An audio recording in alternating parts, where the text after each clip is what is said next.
Well, howdy there, Internet people. It's Bo again. So, we're back. Sorry about yesterday, no video. We had a sudden rainstorm that came out of nowhere. And it was so wet that when I walked out here today, just a little while ago, there were 3 birds, 2 squirrels, and a mouse just hanging out in here trying to stay dry. It looked like a scene from Disney. So if you see anything scurrying behind me, that's what it is. Today we're going to talk about Tammy Duckworth's request, statement, demand, whatever you want to call it. Basically, she said that she wasn't going to vote for anybody that didn't increase diversity on Biden's cabinet. That prompted a lot of conversation from all over the place. Democrats were mad because she would be impeding Biden's nominations, and Republicans were mad because we'll get there. But we're going to talk about the overall theme, the overall idea behind what she was saying. And we're going to see if it plays out. So over on Fox, a guy named Walsh on our favorite show over there, he says, imagine a white Republican saying, I'm not going to vote for any nominee who isn't white. And, oh yeah, straight. I'm looking for a white, straight male. And I'm not going to vote for anyone besides that. If a Republican were to say that, we can't imagine it, because it would never, ever be uttered by an American politician. I don't know about the never, ever part. I mean, that was law for a long time. So, I mean, I imagine it got said. Maybe he just means in the future. Yeah, I guess if a Republican came out and said they would only vote for a white, straight male, that would probably cause, I don't know if it would cause any surprise, but it would cause a backlash, yeah. But it probably would if a Democrat said it too. It's almost like requesting diversity is the exact opposite. It's a completely different statement than going with the group that has a preferential bias in this country. It's almost like those two statements are inherently different.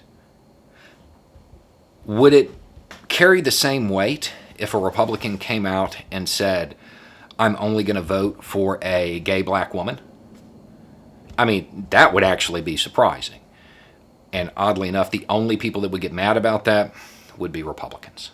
You know, the people who are currently fighting to keep Nathan Bedford Forrest's statue in the Tennessee Capitol. People like that. That's who would be mad. It's almost like there's difference because there's a long history in this country of different kinds of biases, and it creates a systemic bias. You have historical biases, things that keep groups down because of what happened a long time ago, and the issue never got corrected. You have legislative bias that still exists today, like gerrymandering, that limits the amount of black representation. You have cultural stuff, such as the president, the former president, constantly demonizing and scapegoating different demographics. And then you have unconscious bias, which is what led Walsh here to go straight white male, to say straight white male. Because that is the default when it comes to politicians in the United States, that they have preferential bias. We like to pretend all this is behind us. It's not. That's why these quotas, even though this isn't a quota, that's why stuff like this exists. That's why stuff like this happens. The idea is to increase representation among those people who don't have enough. How do you determine what's enough? It's pretty simple. If none of these things existed, if these biases weren't in play, then the makeup of the top 100 people in the Biden administration would roughly reflect the demographic makeup of the United States, because it wouldn't be a factor. So by default, that's what would occur. It really works out that way. I know some people are going to say, well, No, because some of them, they're just not good enough to do that. They don't have the qualifications. If you say that and you don't attribute it to a systemic bias, you are quite literally saying that a group of people is inferior. I'm pretty sure that's not a statement you want to make publicly. If you say that, well, no, just, this group of people, they don't run very often because they can't win, because the deck's stacked against them. If all of the barriers were eliminated, statistically, the top 100 people in the Biden administration would roughly reflect the demographic makeup of the United States. Now, I can tell by eyeballing, just by looking at it, the Biden cabinet is one of the most diverse I've ever seen, if not the most diverse. I don't have actual numbers on that. But it's almost impossible to figure out who the top 100 people are in the Biden administration. If only there was some body amongst the American political elite that had 100 people in it, then it would be really easy. If only there was some body like the Senate. So let's take a look. How close are we to not needing this kind of action? The demographic makeup of the United States, 60% white, 18% Hispanic or Latino, 13% Black or African American, 6% Asian or Pacific Islander, 3% two or more races, and 1% Native American. These are all rough. So, what's the Senate look like? We should have one Native American. How many do we have? None. We should have 3 people with 2 or more races. How many do we have? 1.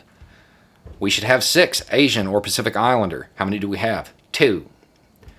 We should have 13 Black or African American. How many do we have? 3. We should have 18 Hispanic or Latino. How many do we have? 5. Which leaves almost 90 white. Man, seems like we're a long way off from that. It would be roughly 50-50, men and women.